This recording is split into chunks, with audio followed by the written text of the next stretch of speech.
Just to start with, I wanted to welcome you all, obviously, to this 2020 NAIDOC Week panel discussion.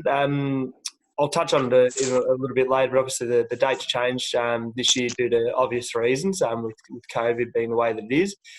So the date shifted into November. But yeah, it's great that you can all join us here today. Just a bit of housekeeping to kick us off. If everyone could just keep their cameras on mute, while we're conducting the session, just because you get a bit of the background noise and whatnot, and it can be a bit hard with so many participants to sort of trace the source of where that noise is coming from sometimes. So pretty good to keep that one under wraps. There will be a section of the panel discussion where we'll have questions being able to be submitted via the chat function. So you can privately chat those to me, or you can chat those to Jamil if that's an option on the chat, and we'll get those through to the panelists as best we can, and that's a little bit later in the piece. And just also, you've probably all noticed up in the top left-hand corner of the screen that the session is actually being recorded.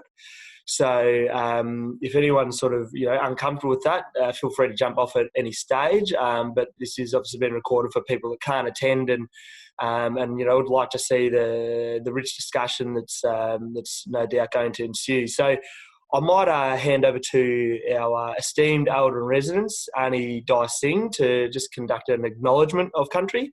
So over to you, Aunt. Thank you, Joe. First, before I begin, I'd like to pay my respects by acknowledging the people of the Kulin Nation, the custodians of the land this Monash Clayton campus stands, their elders past and present and emerging. I'd also like to pay my respects to all Aboriginal and Torres Strait Islander peoples and all of the people on this special virtual 220 NAIDOC session today. I'd especially like to pay my respects to our panellists, two of also my Yorta Yorta Elders, Aunty Zeta Briggs, Thomson, and Uncle Bobby Nicholls, and also to Aunty Caroline, Kell. As Jamil, I was expecting Jamil. I didn't realise Joe was doing it. I'm Aunty Diane. I'm the elder in residence here at the William Cooper Institute, located at the Monash Clayton campus. I'm a proud Yorta Yorta Wemba woman with family links to the Wurundjeri people of New South Wales and Tungalong people of the Kulin Nation. Having said all of this, I'd also like to wish you all a happy NAIDOC week and remind everyone that this year's theme is always was, always will be Aboriginal land. Thank you very much. Thank you very much for that, that's a fantastic way to kick off the session. I'd also like to echo your acknowledgements, pay my respects to elders past and present of the collective lands of which we're all dialing in from today. Respect to our esteemed panellists, elders, and I think it should be a really great, productive discussion today. I'd also like to hand over to the director of the William Cooper Institute, Jamil Ty, just to say a few words to open the session as well. Thanks, Joe. Just in case anyone was wondering, yep, we're definitely brothers. Jamil Ty, proud Yorta Yorta man. Cooper James Atkinson mob there. Also the director of the William Cooper Institute. And I'd also like to pay my respects to traditional owners here where I'm from, which is the land of the Kulin Nations, but wherever you're coming from, pay my respects to elders past, present and emerging.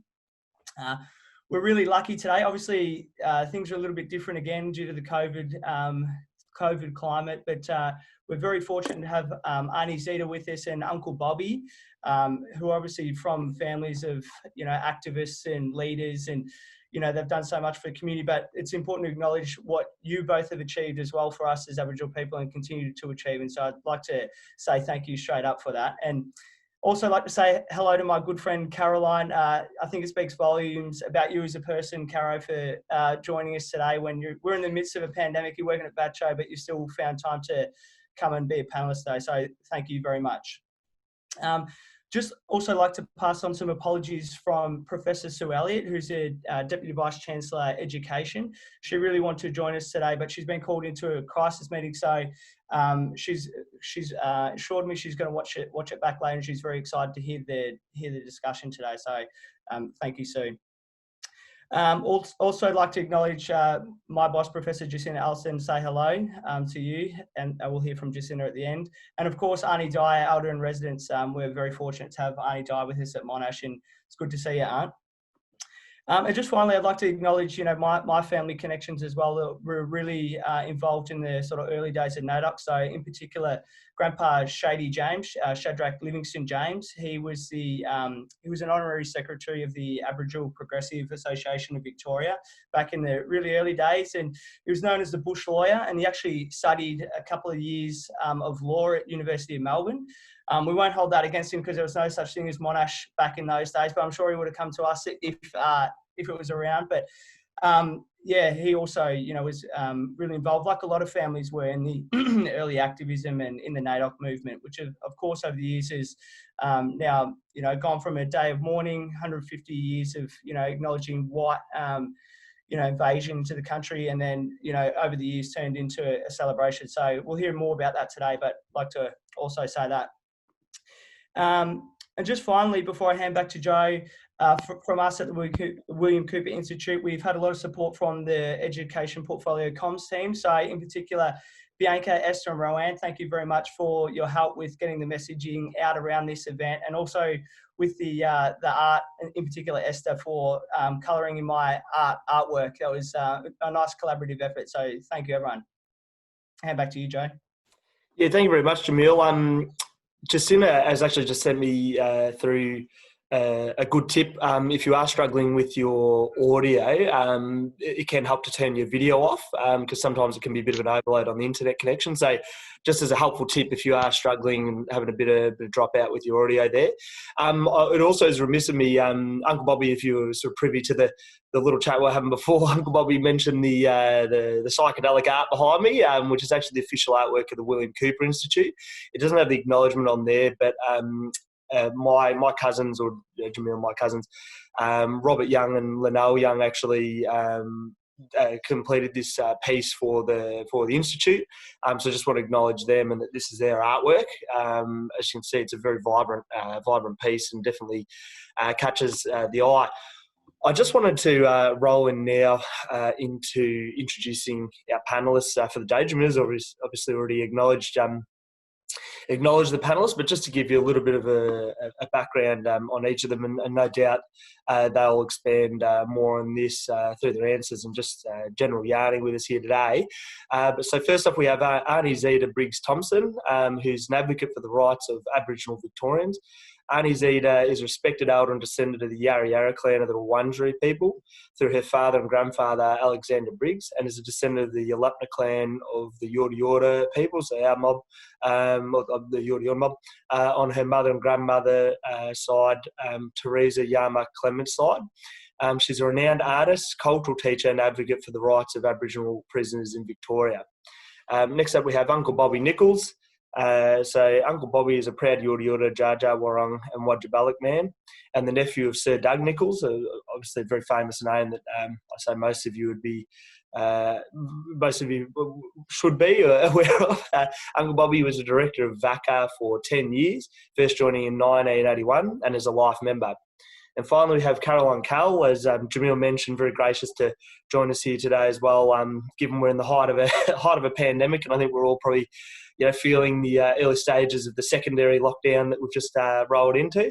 So Caroline is the Executive Director of Research and Policy with the Victorian Aboriginal Community Controlled Health Organisation, VACO, as you may know it. So Caroline is a proud descendant of the Barbaran people, a sovereign nation west of the Atherton Tableland regions in far north Queensland, and was born and raised on Kulin Nation lands. So Caroline also, it's worth noting, previously worked as Strategic Communications and Stakeholder Engagement Manager at the Victorian Treaty Advancement Commission, responsible for working with Aboriginal communities to help establish the newly appointed First Peoples Assembly of Victoria. So a really important thing to note there, given treaty is such an important movement for us mob, and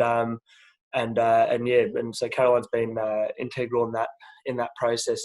So just a little bit from me, and then we'll launch into questions for our panelists. I don't want to take up too much time, but I just thought I wanted to do a quick summation of I think the sentiment of the history of NAIDOC Week. For those of you who want to, have a more detailed sort of, chronological ordering or date-driven look at NAIDOC Week, feel free to go to the website. There's a lot of key information on there that will really, really give you a good sense about how historic the week is and what it's come to embody. So the history of NAIDOC, it really does embody the power of activism and its ability to change the status quo. In the 1920s and 30s, NAIDOC began as a boycott of Australia Day, so January 26th. So we're boycotting it all the way back then, so it's not a new thing. And over the decades towards present day, as appreciation and awareness of Indigenous issues and culture grew across Australia, the day has become a week of celebration of our contributions and really us as First Nations Australians. The transformation in NAIDOC Week is truly something to be proud of and speaks to the resilience and innovation of our peoples. As I touched on at the very beginning of the session, obviously due to COVID, the week is now running from Sunday, November 8th to Sunday, November 15th. Traditionally, in Victoria, NAIDOC runs from the first Sunday to the second Sunday in July, but we're obviously doing our part, to make sure, that we're all sort of, staying safe and sort of getting ahead of this thing. But, Monash University, to its credit, still recognises the importance of acknowledging NAIDOC, which is why we wanted to mark the week with an Aboriginal-led panel discussion. Aunty Di already touched on it, so thanks for that, Aunt, around the theme of this year's NAIDOC week, or what it will be in November. So it's always was, always will be. So I've basically done a bit of a summation from the NAIDOC website. I was put together by the NAIDOC committee around what always was, always will be means to our people, and I think it's a really important sentiment. I think they've really captured the essence of really what it speaks to for us, because it is such a rallying call for us mob. You'll hear it at protests, you'll hear it during discussion. You'll see it in policy, you'll see it in programs, you'll see it in community-led events. It's just such an important rallying call for us. So always was, always will be recognises that us First Nations people have occupied and cared for this continent for over 65,000 years. It acknowledges our spiritual and cultural connection to this country, which was crisscrossed by generations of brilliant nations. We're Australia's first explorers, navigators, engineers, farmers, botanists, scientists, diplomats, astronomers and artists. The very first footprints on this continent were those belonging to First Nations peoples. For us, this nation's story began at the dawn of time. So NAIDOC 2020 really invites all Australians to embrace the true history of this country, a history which dates back thousands of generations. It's about seeing, hearing and learning the First Nations 65,000 plus year history of this country, which is Australia's history. We want all Australians to celebrate that we have the world's oldest continuing cultures on the planet, and to recognise that our sovereignty was never ceded. So with that in mind, the focus of the panel discussion today is around modern activism and the evolving methods of enacting change. For generations, activism has been a necessary tool for us First Nations Australians to have our voices heard and work towards recognition of our sovereignty, as well as recognition of the atrocities faced by us First Nations Australians. Today's panellists will provide us with insights into what activism means for us and how it has changed over time. So with that in mind, I wanted to roll into the questions. And first up, we have Aunty, Zeta, Briggs, Thomson. So I'll ask the panellists a series of questions to them individually, and then we'll roll into the generalist questions coming from the audience. So Aunty, if you're ready there, I've got you on my screen. So first up, I wanted to ask, what does NAIDOC mean to you? First up, I need to acknowledge all the old people from the past, our ancestors, and my ancestors from the lands that you mentioned before, Wurundjeri, Yorta Yorta. I'm also connected to the Wamba Wamba and other clans. So NAIDOC, it means a time of sorrow and mourning.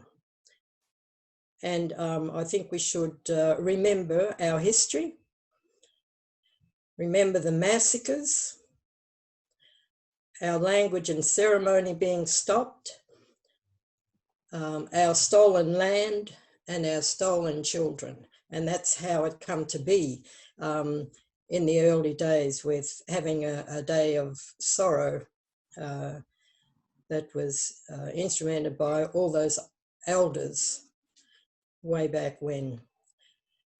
So that's what it means, and I think that we should stay focused on what it means and respect the journey of all them old people that had spoken up on our people's behalf back then. Yes.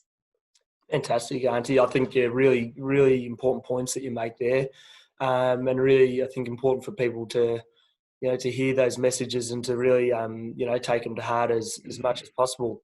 So the next question I wanted to ask is obviously something, that Monash has paid acknowledgement to, but what does it mean to you having a building named in honour of your mum? Well, we're honoured that you've honoured Mum. I think that my mother has, with her journey, I had to get that off. The journey that my mum had was when people, I just want to say that when people enter that building that is in her honour, they should know a little bit about her story. My mother was born in 1910 and in a time of turmoil for all our people back then. And the residence that is being named after her is important, and we hope that it will be, her story will be known to people that enter that building. Like my mum was a song woman. She was a keeper of our culture and language, and not only Yorta Yorta language, but Wurundjeri and Wamba Wamba. And she was, told stories of being carried on the back of her old auntie that looked after her in a possum skin cloak. And there are many, many stories, but that's why it's really special, because my mother was a warrior woman, and she did a lot of things for to try and make things better for our people. Fantastic, Aunty. And I know, sorry, remiss of me as well, we're obviously talking about Briggs Hall at Monash University, so named after Aunty Zeta's mother, Aunty Geraldine Briggs. Also wanted to say, Aunty, as well, because we didn't get a chance to yarn before this, regarding the series of photos that you have. Just gesture to me whenever you want me to start loading up and sharing my screen to actually talk through those photos, because I think that's going to be a real privilege for everyone. The next question I had, and I hope this sort of relates to that. If not, we'll just roll into them as you let me know. But can you please talk us through some of your mum's achievements? Yeah, I think if you put the no, we'll wait for a minute. Yep, no, that's right, Aunty. At your Yes, my mother in her time, she went with a delegation to Canberra to petition government to remove the chains off our people's necks back then. She has been instrumental and a voice for women and children because of her sisters being stolen. and she remembering to keep, she spoke up about maintaining culture, which was taken away from everybody.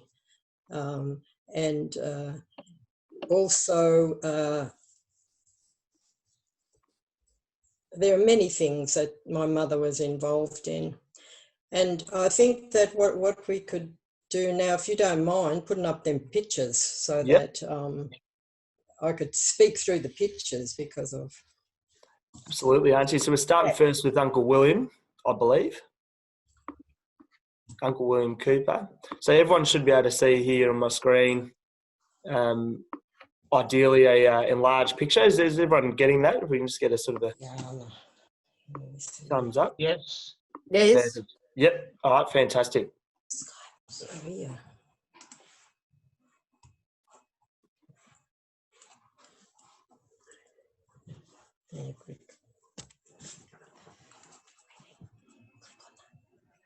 Yeah.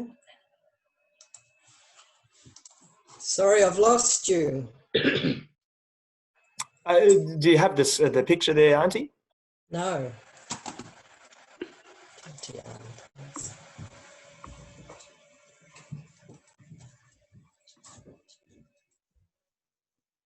Should just be in the middle of the screen there. No, there's... I'll close sorry, it out. I wish just bear with me. No, that's okay, Auntie. Take your time. We'll work through it. We've got the picture. The picture of Uncle William with the Oh, there it is.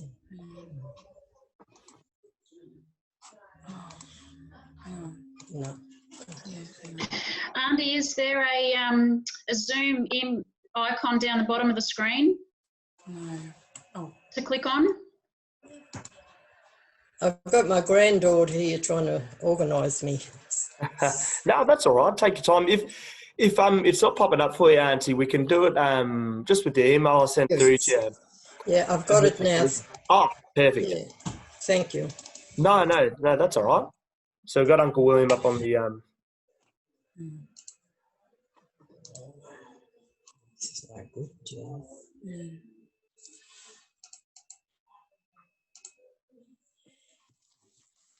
Anyway, I don't need to see the picture. I know about Uncle William, and I think everyone else should know about Uncle William Cooper, who was a warrior man and a person that had spoke up for Aboriginal rights and for everybody right across the country.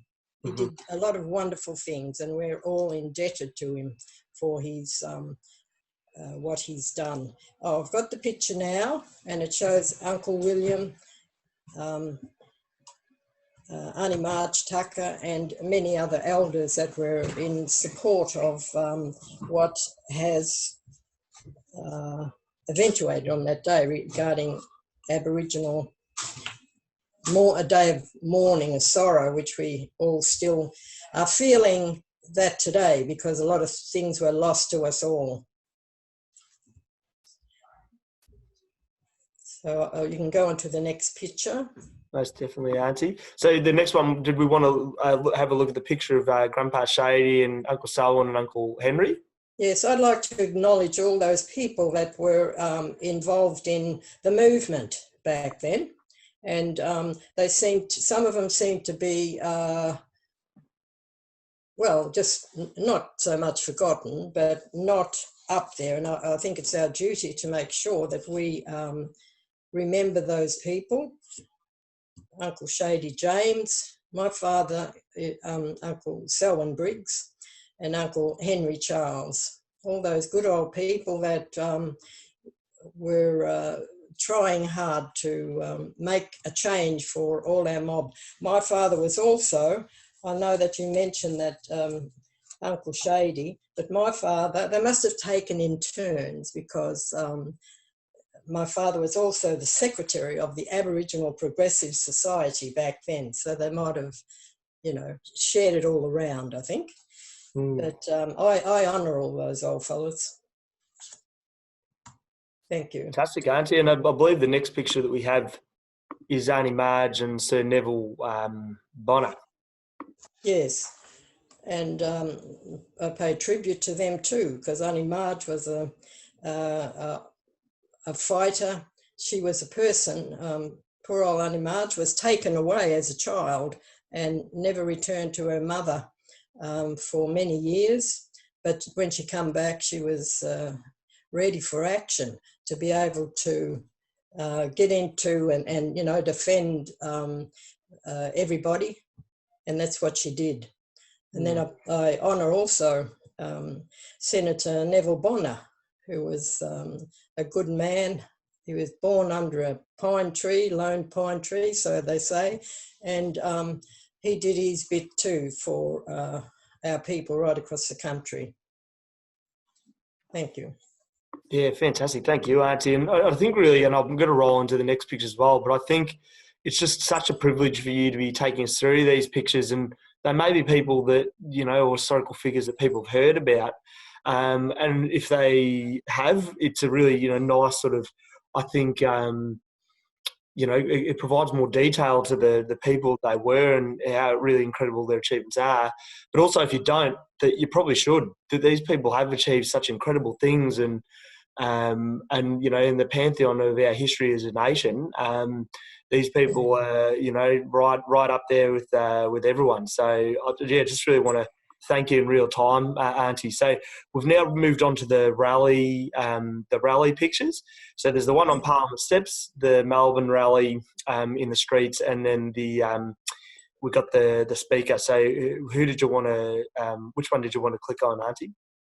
We'll start from Parliament House. Yep. That's where all the action started with everybody, and when that was the time of the Aboriginal embassy that everybody supported, and we all travelled up there to Canberra to support all our people that were the strong leaders that were trying to make change for everybody.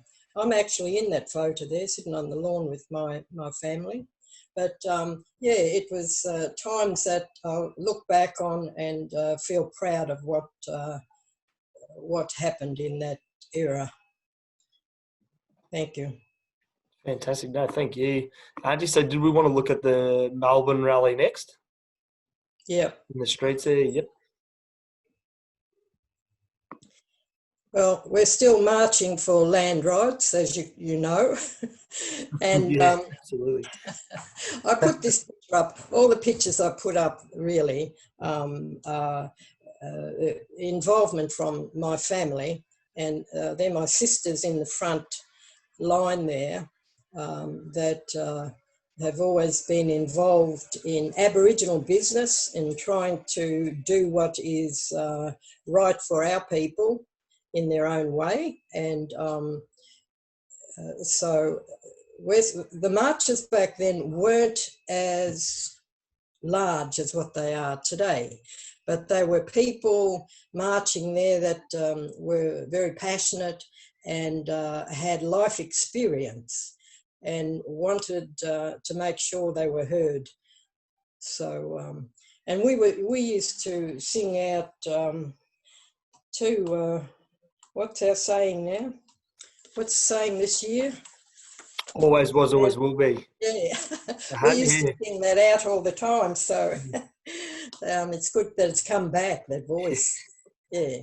Yeah, Thank exactly you. right. No, thank you, Auntie. Yeah, and I think really important to, again, highlight the history of that, you know, phrase and how much it actually means to us all as mob. And so we've got the final picture here of this grouping. Yeah. This picture is about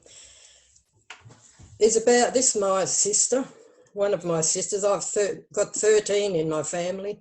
So this is my sister Hillis. Hello, Hillis Morris, and she was the founder of. Hey, bud, how you going? Oh, we've got a. Sorry, can I talk? Or? Sorry, Auntie. We had someone jump in who hadn't muted themselves. So, yeah, sorry, please continue, Auntie. Sorry about that. Okay. No, that's all right. I just want to say what my sister did. She was a strong woman that stood toe to toe with government to make sure that our voice, her voice was heard. She was the founder of, along with other people, of the Victorian Aboriginal Medical Centre. She was involved in the Aboriginal Legal Service, all at the early stages. She was the founder of Warraway Aboriginal College. So she's left a legacy that is still here today for our people. And I think it's only fitting that we honour those people that their voice is with us today. Yeah, thank you.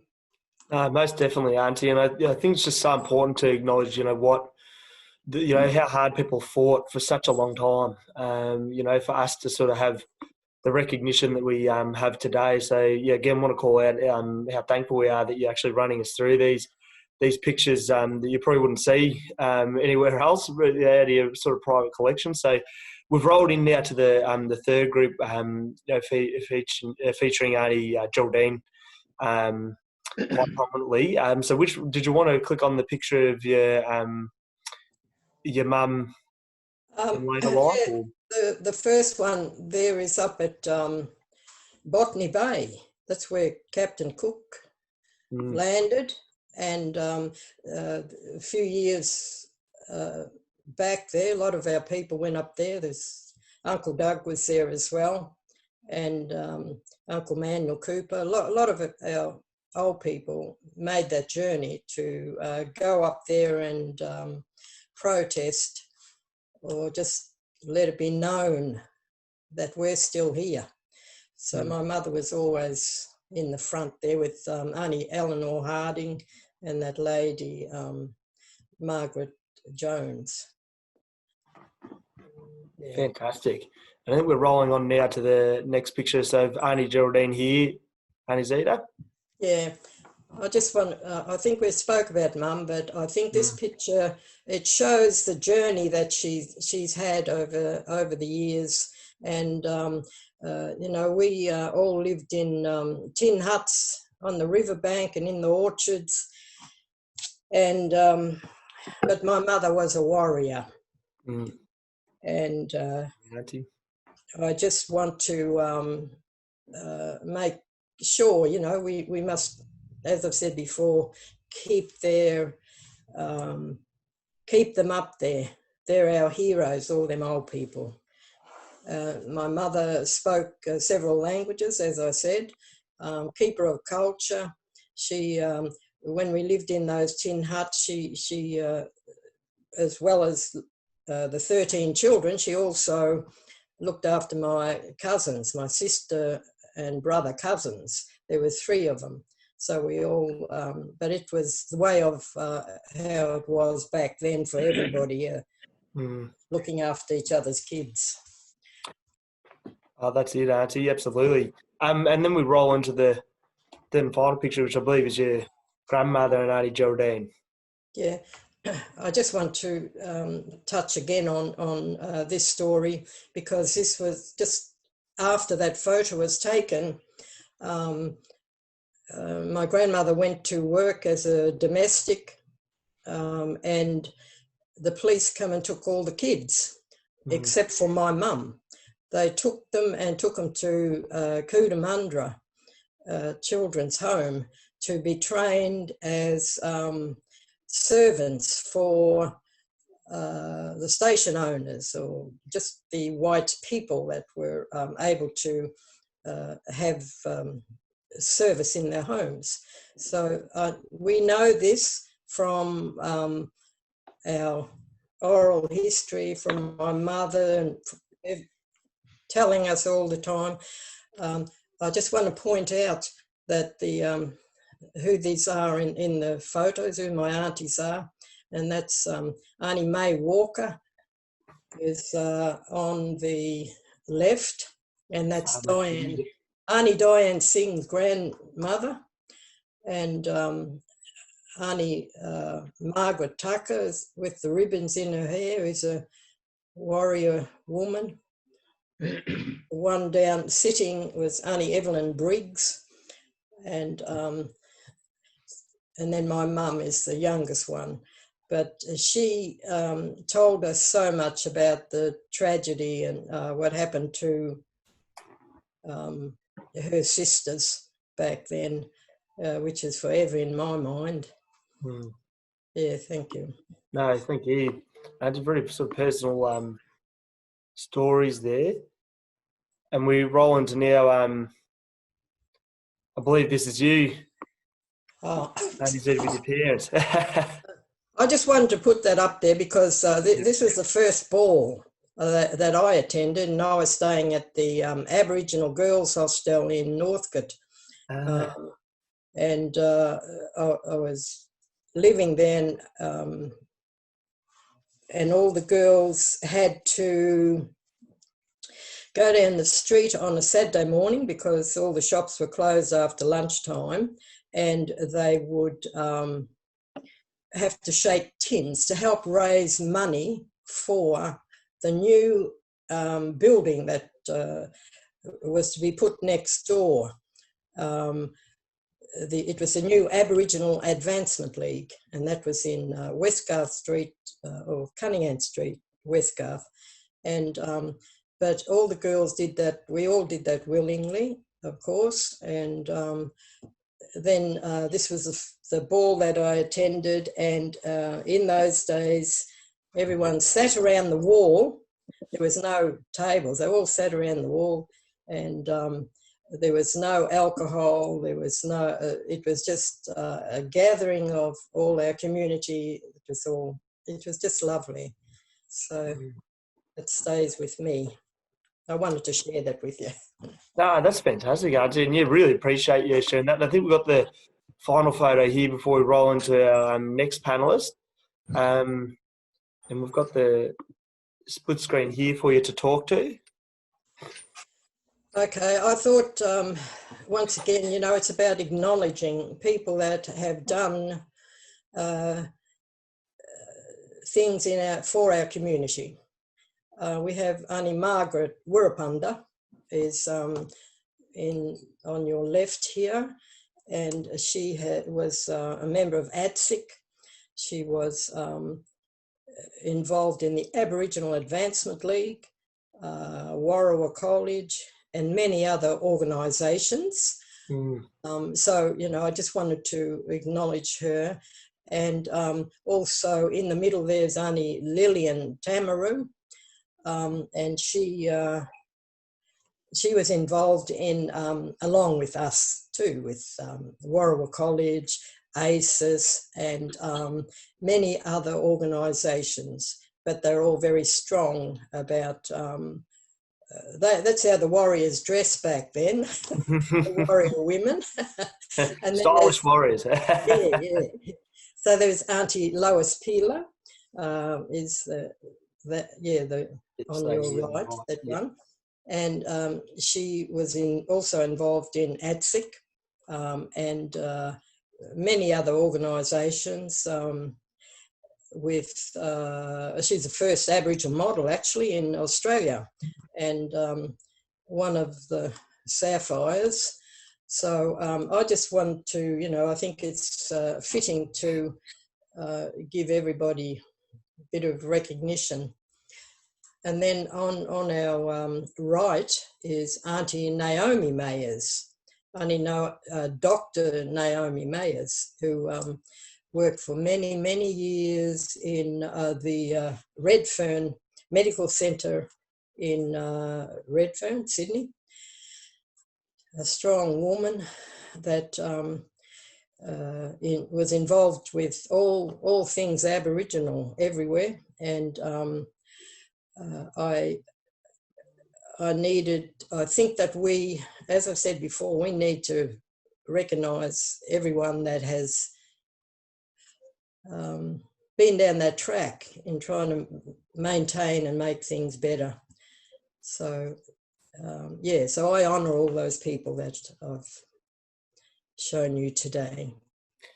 I really appreciate that. Personally, I think the can definitely, I would say, speak for all attendees here today. Just really appreciate your your generosity to share those stories with us, and I think to give people the experience who haven't had the opportunity before to, and obviously this is on a Zoom call and whatnot, but to really emulate what it is to sit down with an elder and have those and have those kind of yarns and really hear the stories of people that have just had such wonderful contributions to our people's cause and the history of this country. So thank you again, Aunty Zeta.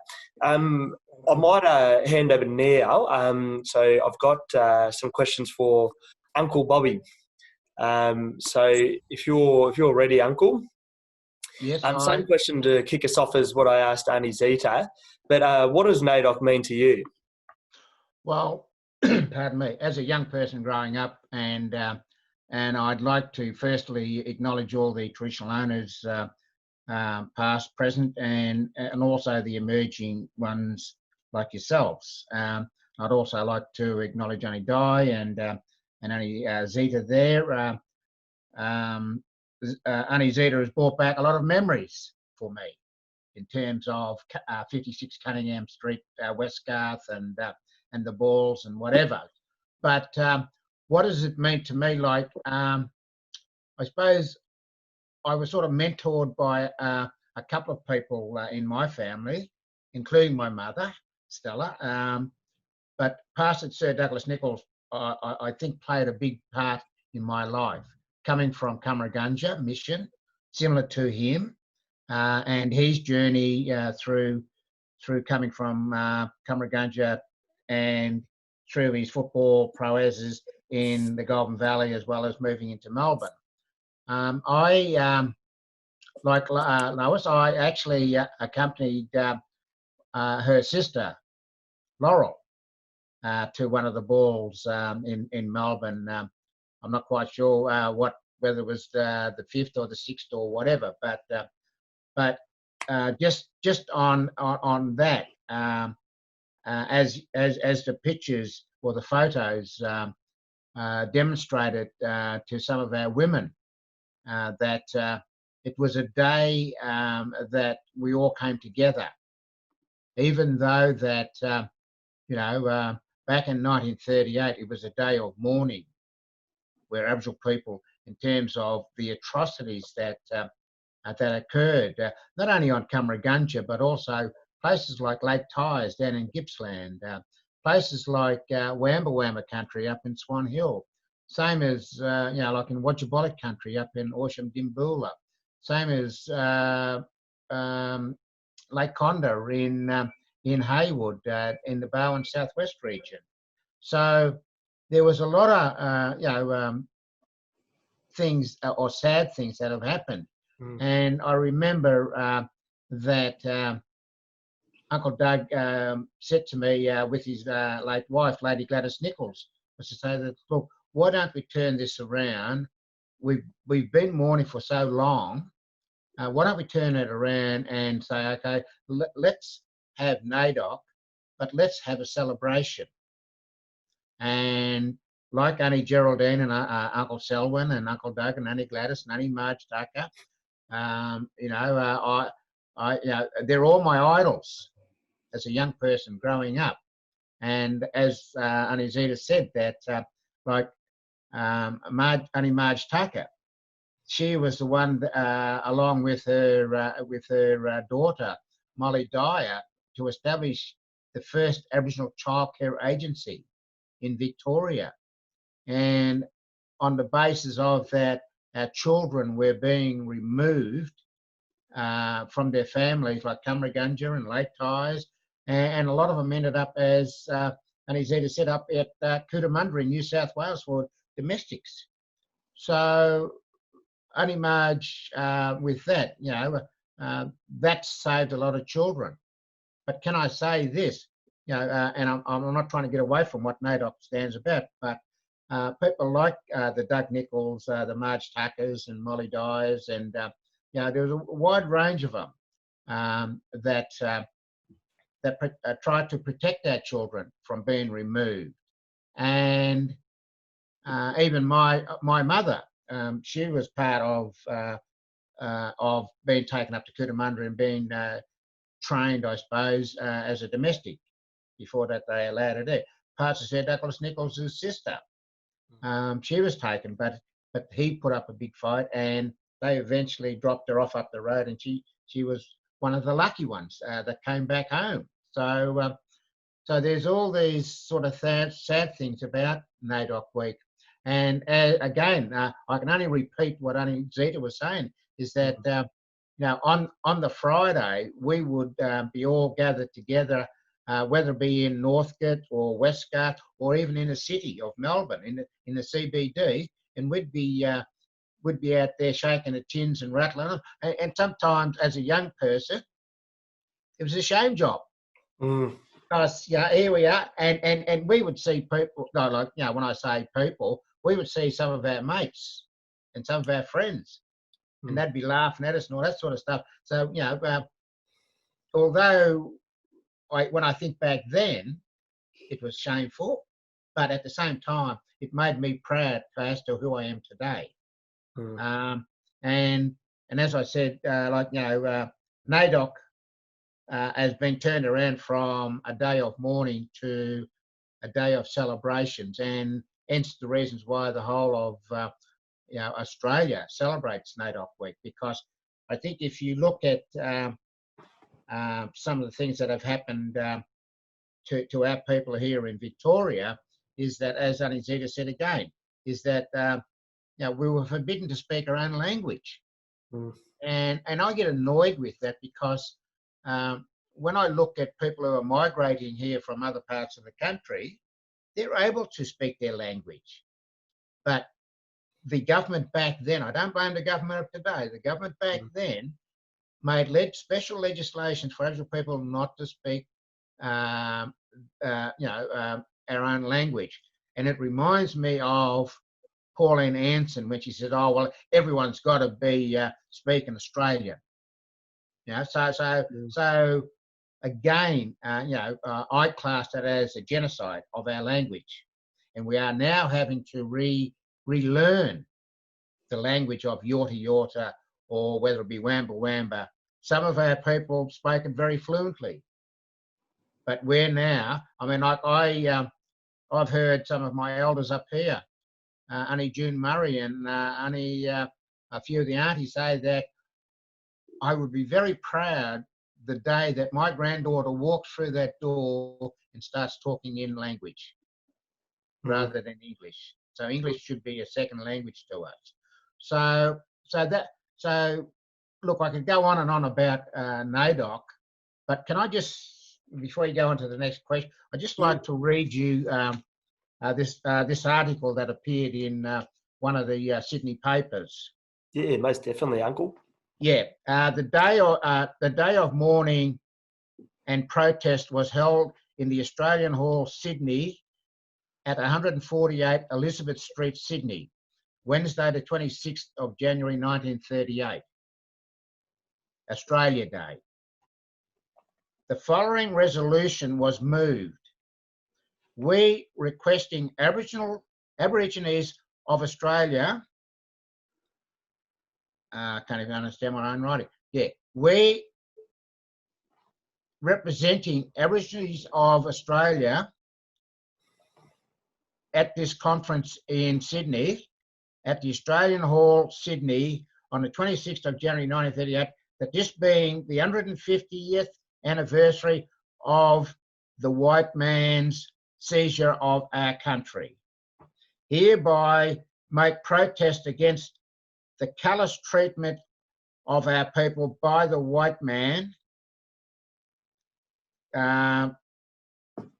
during the past 150 years, and the oppressed, and appeal to the Australian people of today to make a new law for the education and care of Aborigines, and ask for the new policy which will raise our people to full citizenship status and be usually in the Commonwealth. So again, back in 1938, and I suppose without stealing your thunder, is that it leads me into the 1938 Kamargunja walk-off.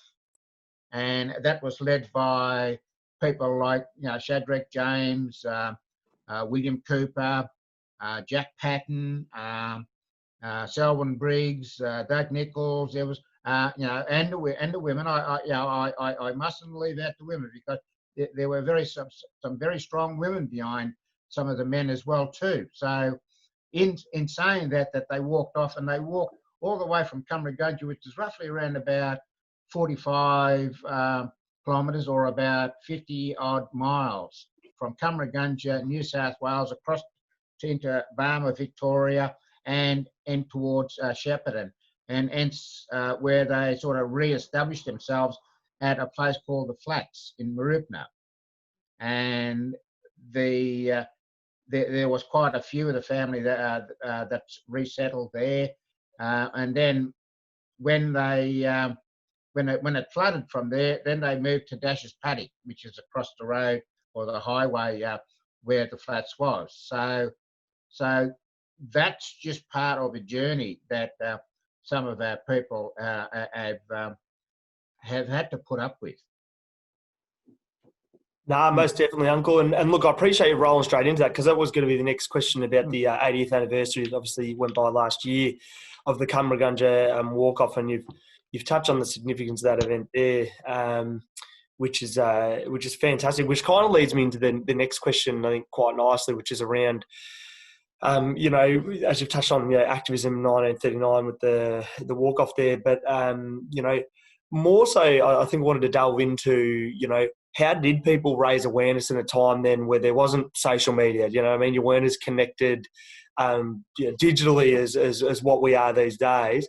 And do you think those sort of methods are still relevant today, or do you think it's kind of changed with social media and the like? Look, I think back when you look back at the days of when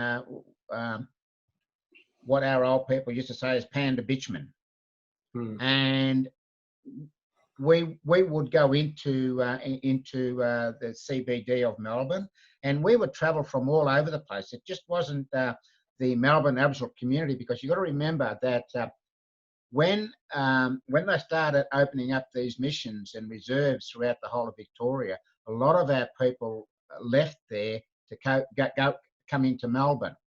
And my mother was one, Aunty Geraldine was another one, Uncle Selwyn, Uncle Doug. There was quite a lot of people. William Cooper, who re-established himself out at Footscray. And can I just say this, just on his behalf, is that I would say that William Cooper is probably more well-known in Footscray than he is in Shepparton. And when I say well-known, by non-Aboriginal people. And that really amazed me when I did a talk out there. They said that, oh, yeah, look, William Cooper did this. They knew the whole history of who William Cooper was. But when you come into, say, Yorta Yorta country, you ask a non-Aboriginal person that question, they would say, who was he?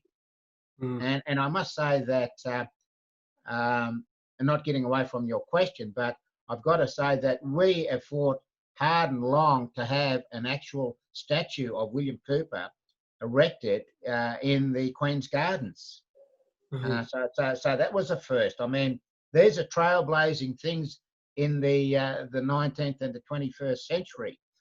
We also have a mural of William Cooper's grandson, who went to the Second World War, posted on the City of Greater Shepparton's one of their walls. We also have people like Pastor Sir Douglas Nicholls, William Cooper, Geraldine Briggs, and Annie Marge Tucker painted on some of the walls too. Now, these things are a first for Aboriginal people, because you've got to remember, non-Aboriginal people sort of can't adjust to seeing these type of images put up on Aboriginal people. So I've lost the train of thought on the question. No, that's all right, Uncle. We were talking about activism, but just while we're on this, but while it's a hot, hot reference that you just made there around Uncle William, I did want to call out as well, in recognition of his, incredible, Uncle William's incredible achievements. We actually have a scholarship here at the University of Monash University, that the Gandels generously fund. So it's for high achieving Aboriginal students, offered through the William Cooper Institute, and just wanted to call that out and thank them and sort of take to your point that we more and more people are recognising his incredible contributions and where he actually sits in our history. But sorry to jump in there, Uncle. Yeah, so the question was around whether or not you think the methods of yesteryear for activism still hold up today, or do you think we need to or do you think social media's changed that? Look, I think the days of when Aunty Zeta and I and others painted the bitchmen in the Melbourne City district, I think we got our point across by yelling land rights. What do we want? When do we want it? We want it now, type of thing. But how we got, I suppose, notice was that I believe that some of our men and women were able to negotiate with a very strong union, the Builders Labourers Union, and they were very supportive of us. So like people that worked on the wharves and people worked on huge buildings, because you could see that they were all shouting good on yous and all that sort of stuff. But I think media also does play a big part in it. And it can be for the negative. And when I say the negatives, they're saying that Aboriginal people get everything for nothing. And I'm going to be using things like universities.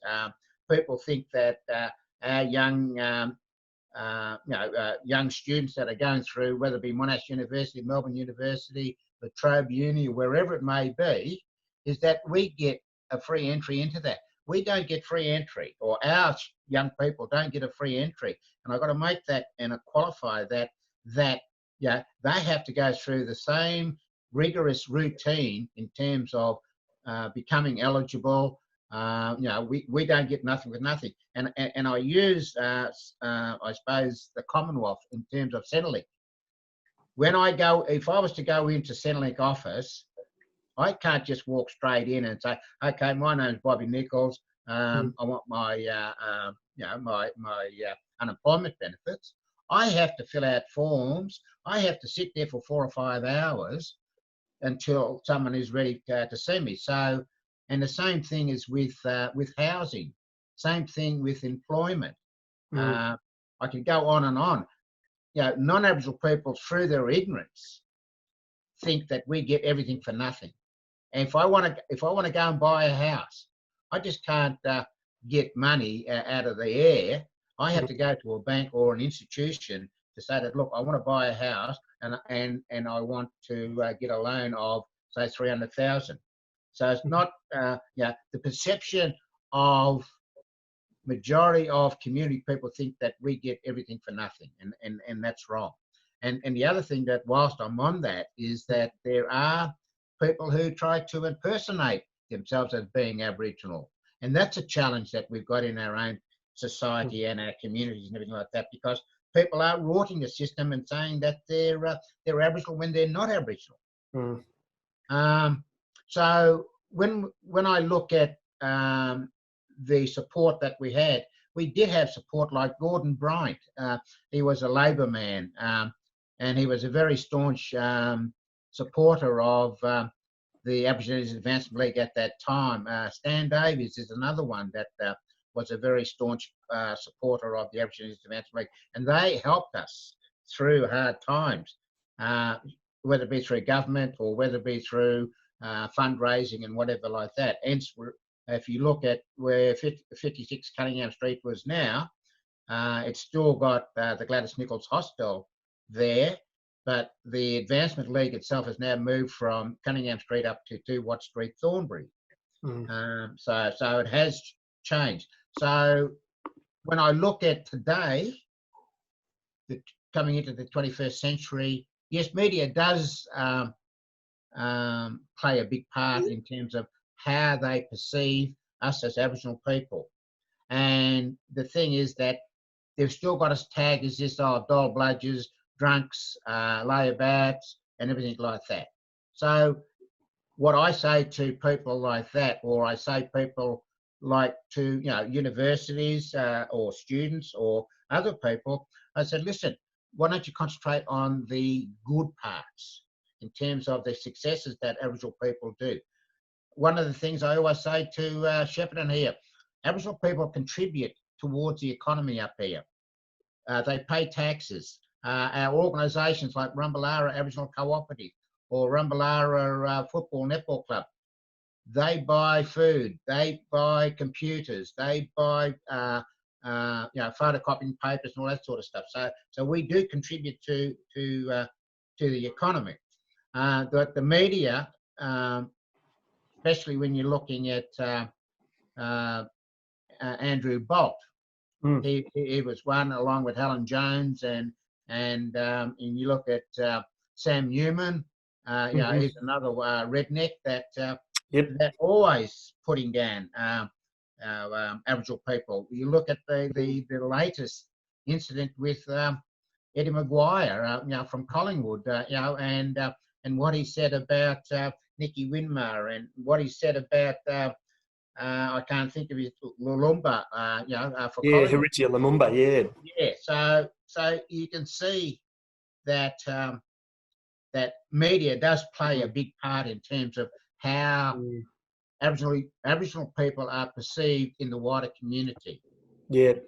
No, I hear you, Uncle, and I think that, I've got to hope that, as time progresses, people will see, characters like your Andrew Bolts and your, your Sam Newmans for what they are, cash for comment type individuals.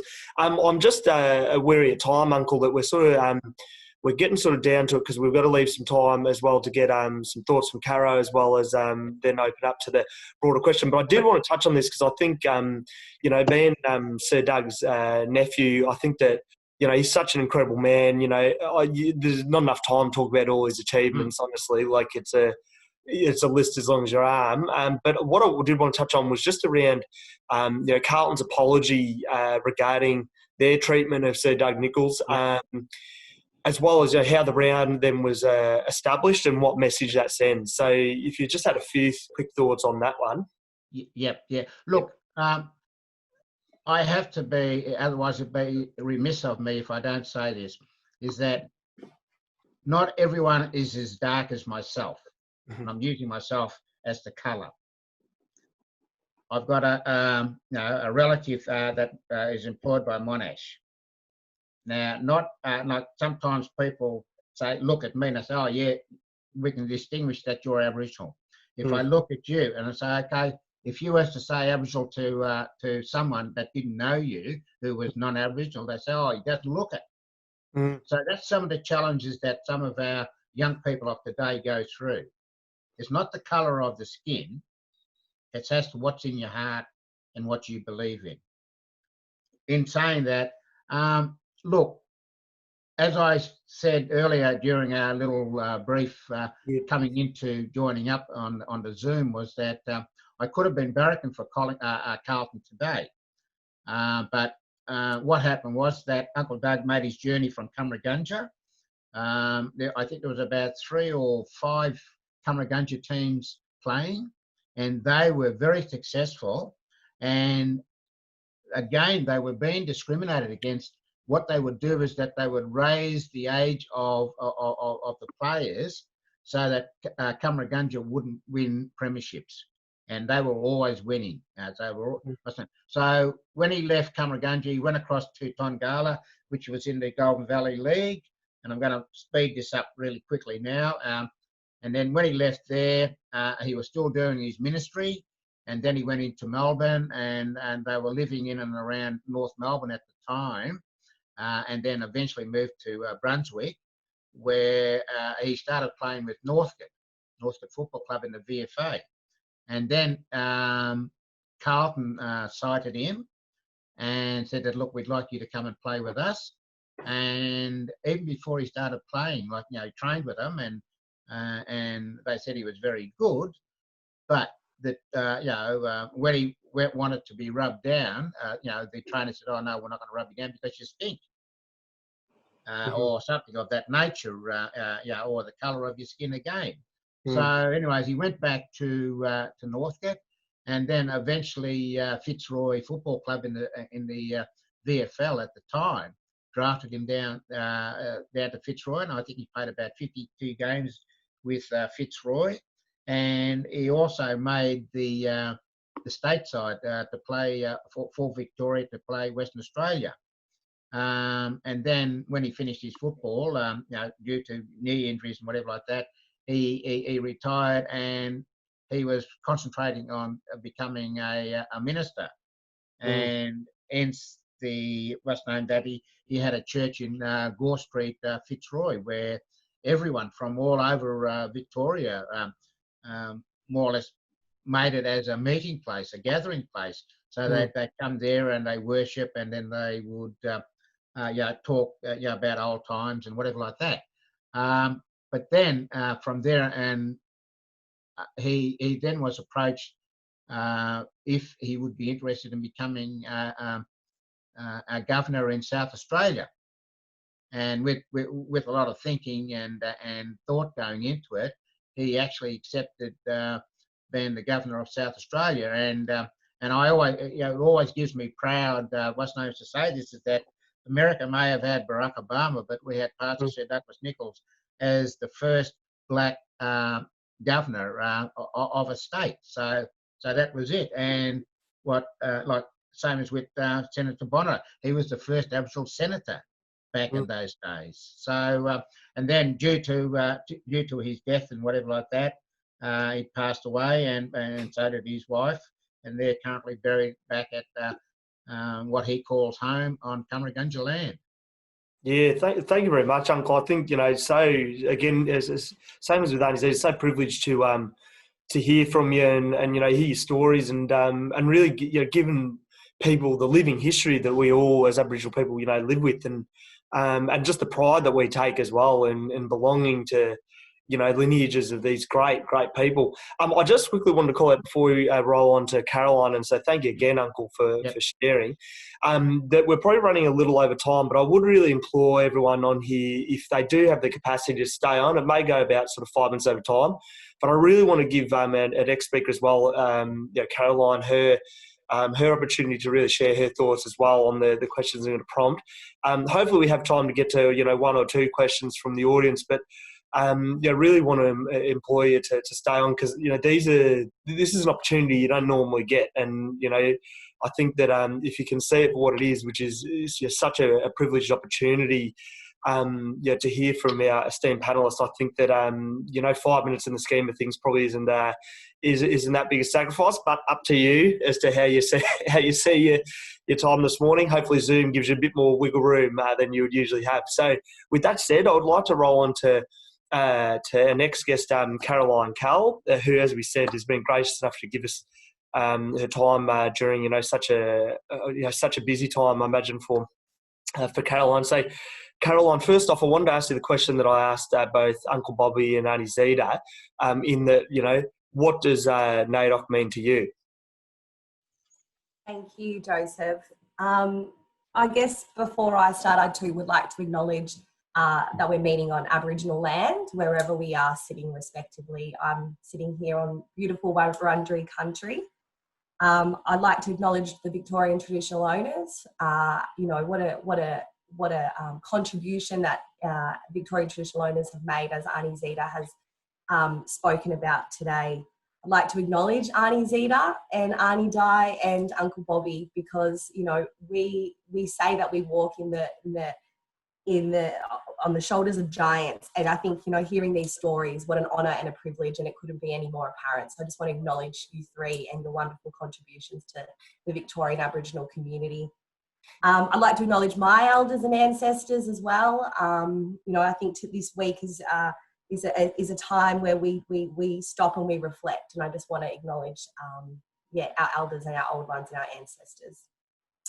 NAIDOC, I guess. It's very hard to follow in the after such a beautiful and powerful and grounding experience, like going through those photos with Aunty Zeta, and to hear the stories of Uncle Bobby. I think for me, my earliest experience of NAIDOC was a little 4-year-old girl running around the Commission Flats in Preston with my honorary grandma, Aunty Merle Jacamos, and, you know, being down at the APRA, being down at the League, just kind of a time of connectedness, a time of family, and a time of, like Aunty Zeta says, reflection and honouring all of those people that have come before us.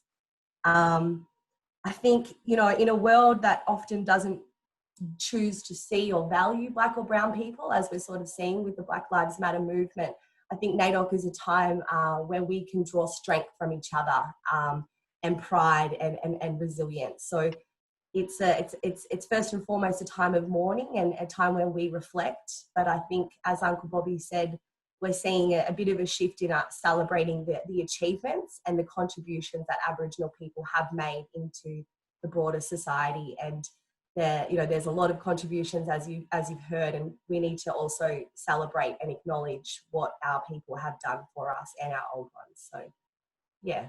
Fantastic, Caroline. Yeah, very very great reflection there on, you know, what NAIDOC sort of means to you, and yeah, as you rightly touched on, sort of how it enables us to have another period where we can, you know, have our voices heard. The next question I want to ask you was around, you know, generating awareness of social issues, and what are the challenges or the big challenges in doing this?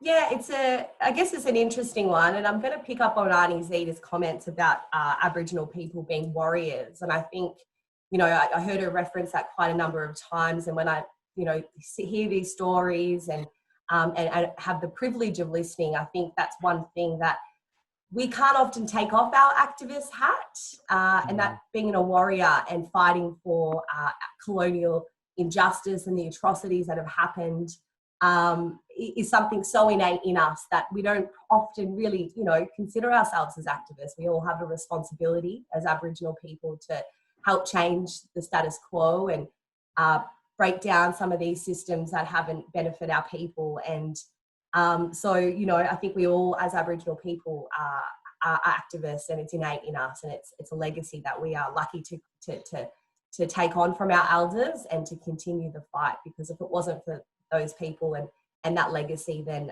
the doors that we get to experience right now, like myself and you and Joe, they wouldn't be opened because of these people. So yeah, I think right now we're in a very interesting time. We're seeing one of the biggest social civil movements of our times. It's, I guess, as Aboriginal people who have had 230 years of colonial oppression, it's quite, the acts that we're seeing overseas have huge reverberations here at home. I mean, these are our stories. These are the stories of Uncle Bobby's and Aunty Zeta's family. You know, what we're seeing with that horrific act of George Floyd and the global movement which has swept has reverberations at home, because it's our story. And it's a story that we all know too well. Since the 90s, we've had 430 plus deaths of Aboriginal people in custody. And these aren't 5-10 years ago. These are up to, you know, 6 months ago. These are people, and these are families, and these are people who are hurting and need answers. And I think from VATCHO's perspective, you know, being the peak health and wellbeing body of Victoria, we recognise that we will never see improved health and wellbeing outcomes unless we as a country are prepared to address the racism that still continues in this society today. Looking around what's happening, it's just unfortunate that there's a civil rights movement happening during one of the biggest pandemics of the world. But I guess I was particularly heartened being at the Black Lives Matter rally a few weeks ago to see the unity. I guess, yeah, as I say, it's just unfortunate that it's during a time of pandemic where people had to take that risk. But I guess the sign of solidarity was something that was really remarkable. So I think there's a change. We have a window, and it's up to each and every one of us here to be calling for a better Australia. Yeah, thank you very much for that, Caroline. I think it's such an important point that you make there. And, you know, I've got, again, hope that, you know, people that genuinely, you know, want to be allies to our communities can see past the the headlines and I think some of the media twisting that does occur. And, you know, the individuals that Uncle Bobby named previously, you know, obviously the first people beating those drums. So I think really important to talk about the actual realities of the situation and to look at the facts of the situation around, you know, there being no, you know, contraction of COVID from the rally as the evidence is sort of saying, but how people will still commandeer things as a narrative. What I wanted to then touch on next, Caroline, is how can activism become more accessible?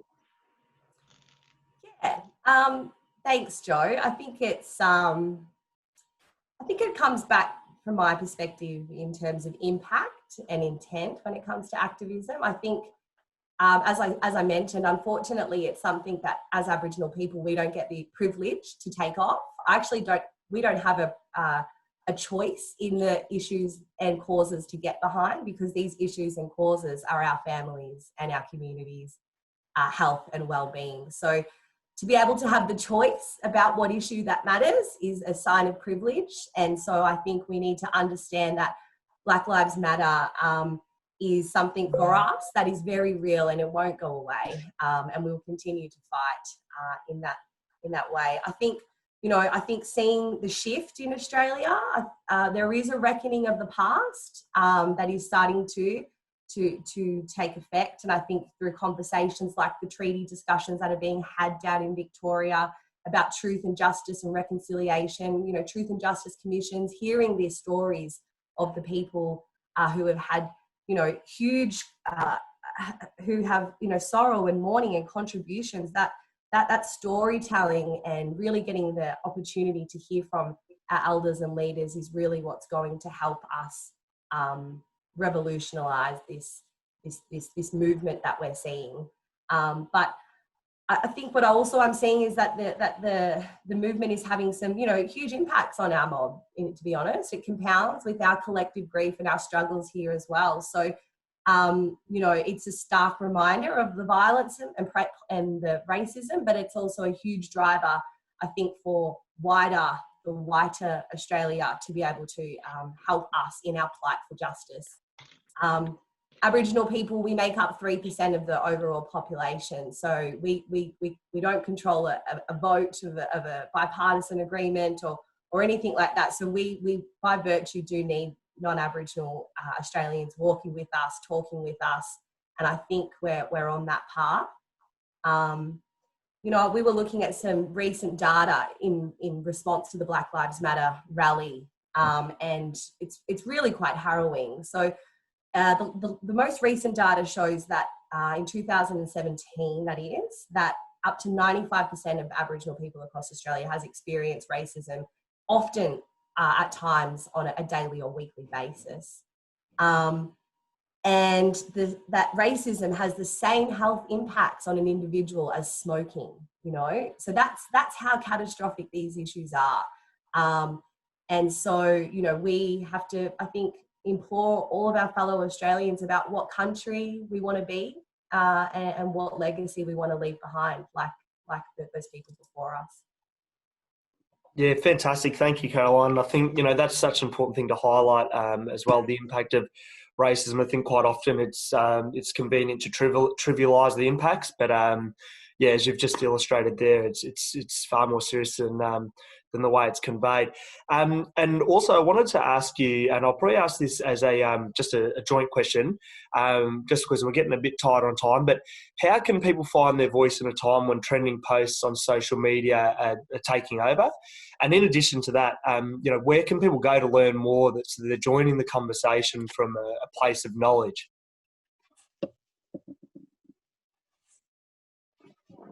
So those are the two, Caroline. Sorry. Yeah, no problems. I think the trending post is quite an interesting one, and I think Uncle Bobby's rightfully picked up on this. The media absolutely have a role in changing the narrative about Aboriginal people and making it one that's accessible, one that's a story of pride. I mean, to inherit one of the oldest living cultures in the world is something that everyone really should be proud of. And I think the media often, as Uncle Bobby has said, has portrayed us in a way where we are lesser than, and that manifests in us. We start to not believe ourselves and back ourselves. So I think trending post, it comes back to the intent. So trending post, I think is great, but, it's about walking the talk. It's like coming to the marches with us, standing in that streets with us. We do have some places where we can learn through traditional owners, and, I'm sure Uncle Bobby and Aunty Zeta have more insight in that space. There are many of our elders who have amazing stories of growth, and they're so powerful and so insightful, and that's where we'll learn from our elders and our old ones and our traditional owners. And we just need to see more support given to these groups to be able to share these stories and tell the truth, because it's storytelling and truth-telling that will ultimately lead us on a better path of justice and recognition that we so too deserve. I think that's such a well-made point there, Caroline. Creating the platform for our communities to really teach and share their knowledge and having the sort of respect of that knowledge. So that's fantastic, Caroline. Thank you very much for your reflections on there. We've sort of rolled into the last 10 minutes of the session. As I called out, we may go 10 minutes over. I'm going to look to Jamil to see if, Jamil, have you had any questions come through, or do we want to just roll into final thoughts and wrap up from yourself and Jacinta? Yeah, look, I think that we probably are cutting it a little bit time to ask any questions. I guess before we hand over back to you and then over to Jacinta, I'd like to truly thank the panelists. I know I said that at the start, but Aunty Zeta, Uncle Bobby, Caro, I really appreciate you joining in. And I promise we haven't made this a family affair this time. Like I said at the start, I'm obviously connected to Uncle Bobby and Aunty Zeta and good friends with Caro, but I'm sure everyone that's tuned in has really appreciated hearing your stories and your reflections, and the contributions that our families have made to the movement, I guess the start of NAIDOC, and then continuing the fight over the years. And then I found it really fascinating to hear that I guess the switch from when it was day of mourning to, hey, let's have a celebration and acknowledge culture, and that's really powerful, because obviously today, especially the younger generations, they see it as a celebration, but it's really important for everyone to know the actual origins. This was to commemorate or to protest against 150 years of white settlement in Australia and all the things that came with that. So yeah, extremely powerful stuff. And like you said, Uncle Bobby, it's fantastic that we in Melbourne know about Uncle William Cooper and his contributions, and people overseas know about him. And of course, there are others involved as well in those protests. And it's important to acknowledge that, he didn't act alone in that. There was many others involved in a lot of the work. But, to say that up in Shepparton, and it's only in recent times that they've actually been able to put a statue in the park up there to acknowledge him is, shows how far we've got to come, especially, in his own community on Yorta Yorta country. And I obviously thank the Gandals for helping to fund that statue too. Joe mentioned the scholarship, but I know that they were, they provided some funding for that. So it's fantastic. Caro, with the Black Lives Matter, as you said, there's been nothing that's come out of that. There's been no cases linked back to that, but obviously still the media wants to talk about these things and try and link everything back to Aboriginal people. And personally, I never have understood that. Why we're 3% of the population nationally, and yet we still get attributed blame for these type of things. I mean, it's not good enough. It's got to change. I'm really enthused. This week we've been running a camp for Aboriginal people in years 10 to 12, and they're the next generation coming along, and seeing them come through and contribute to our sessions and stuff, I know that it's in good hands. And seeing the students that we've got at Monash as well, they're really outspoken, they're powerful advocates, and they're picking up on the work that especially our elders have done, and you, Aunty Zeta, and you, Uncle Bobby, they're continuing the work, and I know that we're going to get those outcomes in years to come. But I'll hand back to you, Joe.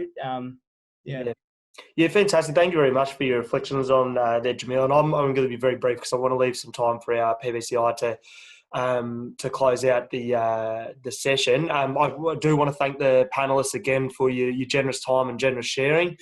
I think that I just really want to highlight how privileged we all are to have people of your seniority culturally and organisationally and community to actually come and speak to us. And I think that's just a really important thing to highlight, because often we look at sort of, I think, westernised models of hierarchy and who we should be sort of, I think, respecting and acknowledging of their time. But for us, Aboriginal people, and it should be the case for non-Aboriginal people too, the privilege to sit down and listen to, Aunty Zeta, Uncle Bobby, Caroline, and hear their reflections. And, I think to really acknowledge how personal it is for our people every time they reflect on these things. It's always very personal because we live it every day. So I really want to acknowledge that. I also want to acknowledge the William Cooper Institute and everyone who was able to make this event happen, and also want to give a special mention to our comms team within the educational portfolio, Roanne Diamana and her team. I think it's a testament to Aboriginal and non-Aboriginal working together to make something really wonderful happen. And Roanne and her team have been incredibly supportive, responsive, and have just, anytime we needed anything, they've just, come to the fore and made my, job a lot easier. So thank you, Roanne and team.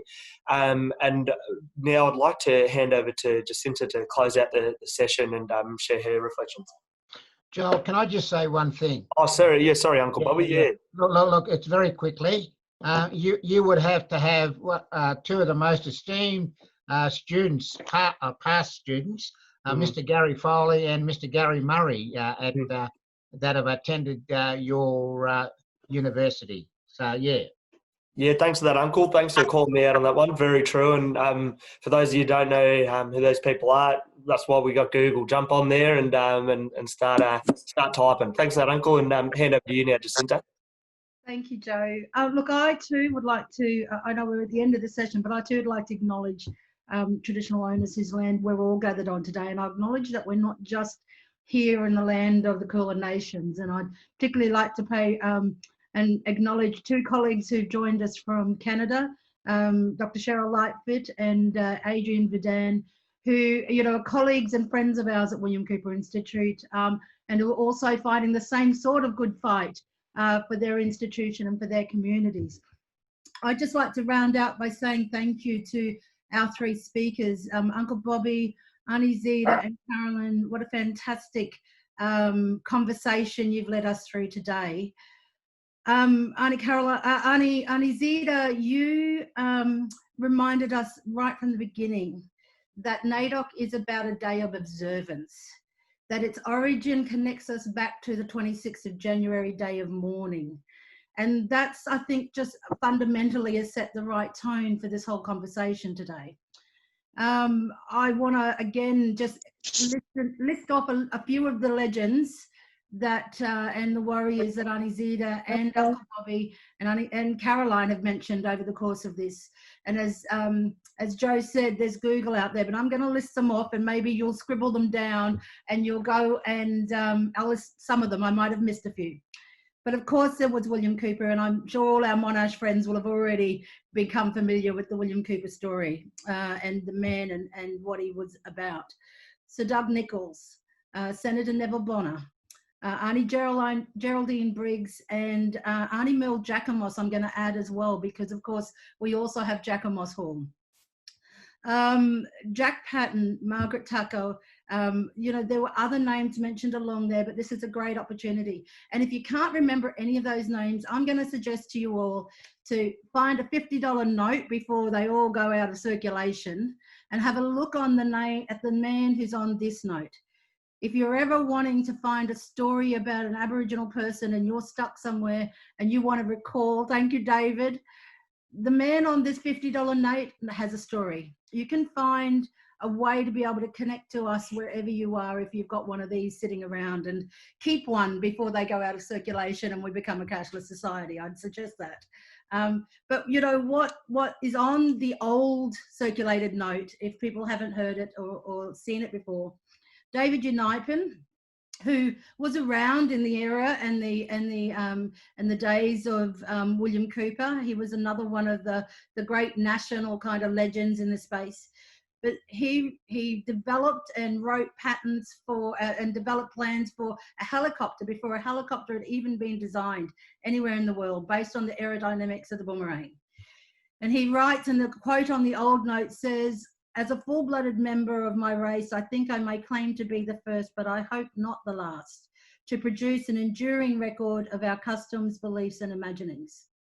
And I think that that's what Aunty Zeta Uncle Bobby and Caroline have helped us to remember today. The legacy of the journey, the legacy of the warriors, the importance of that story to today, as Caroline talked about, Black Lives Matter, the 430 deaths in custody. These things are not just issues that have come from yesterday, but they are really important to us today, and they'll continue to be important. And I think the other piece that's really wonderfully come out of this is a small call to action for all of you to kind of come along the journey with us. Uncle Bobby, you mentioned about Collingwood and the football, and I'd like to remind everybody that we're in Melbourne, a place where just not too many years ago, crowds and crowds of people sat in a football stadium and booed an Aboriginal man. So we've got some work that we can do here in Melbourne. And I come from North Queensland. I'm Northwest Queensland, Kalkadoon girl who grew up in Townsville on the Bindal, land of the Bindal and the Walgarookaba people. But there is work that can be done here in Melbourne. And like the work of NAIDOC, the Day of Mourning, and all of that work of William Cooper and his colleagues back then, it'll seed itself across the country. And I'd really encourage and implore everybody here today to just come along that journey with us. Thank you to Joe, Jamil, Rowan and the team for organising today. Thank you to all of our speakers again. But thank you to all of our friends here inside of Monash and outside of Monash, and to our colleagues from Canada who've taken time out of their Thursday afternoon, late evening, early evening to join us. Thank you all very much. And please enjoy NAIDOC this week as it finishes, but NAIDOC in November when we celebrate it, given all of the COVID situation as well. Thank you all. Thank you. Everyone. Thank you, everybody. Bye. Bye all. Bye. See you, Aunt. See you, Aunt. Thank you, Aunty. Yeah. Thank you, Uncle. Thank you, Caroline. Bye. Thank you, Aunty. Bye. Thank you. Thank you, everyone. See you later. See you. Yeah, guys. See you, Aunty Zeta. See you. See you, Ralphie. See you, Ralph. He's gone.